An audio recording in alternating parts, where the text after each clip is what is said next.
കരഞ്ഞു പോകണം.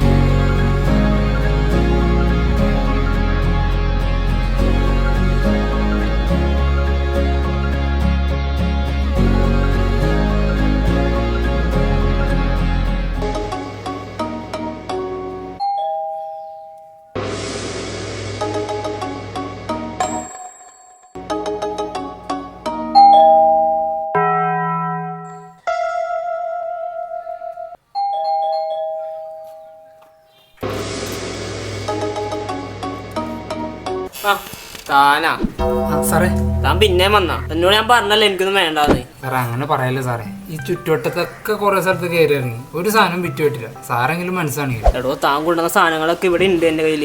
ഞാൻ പിന്നെ എന്തൊന്നു വാങ്ങാനാ? സാറേ ഞാനൊരു പുതിയ പ്രോഡക്റ്റ് ആയിട്ട് വന്നേക്കാം. സാർ ഇതൊന്നു ഇത് ചട്ടിയല്ലേ?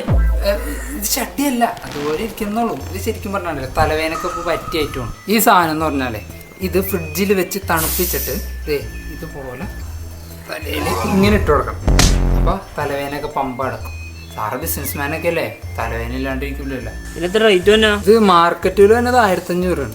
ഞങ്ങളിത് 1000 രൂപ വിൽക്കണം. സാർ എങ്ങനെയും മേടിച്ചൊന്ന് സപ്പോർട്ട് ചെയ്യണം പ്ലീസ്. എന്നാൽ താനൊരു കാര്യം ചെയ്യും, ഞാൻ ഇത് 3 എടുക്കാം. താങ്ക്സ് ഉണ്ട് സാറേ, വലിയ ഉപകാരം. താനിവിടെ നിൽക്ക്, ഞാൻ ഇപ്പോൾ വരാട്ടോ.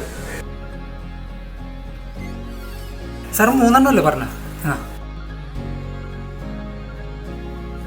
എന്നാടോ സാർ ഇത് കുറേ പൈസ ഉണ്ടല്ലോ. തനിക്ക് ഈ ജോലിക്ക് ഇറങ്ങി എത്ര സാലറി കിട്ടാണ്ട്? അതൊന്നും പറയാണ്ടിരിക്കില്ല സാറേ. 10 രൂപ കിട്ടിയാലേ. തൻ്റെ സാലറി കൂടുതലുണ്ടാവും ഈ കാശ്.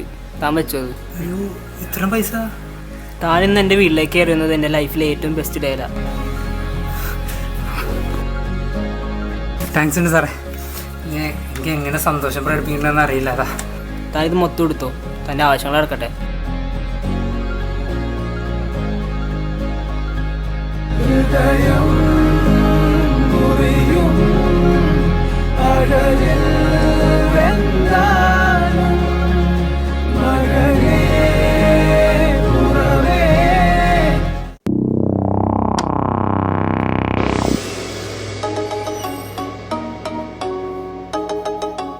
എടാ പുള്ളി അത്രയും പൈസ എടുത്ത് തന്ന നിനക്ക് സത്യമാണോ?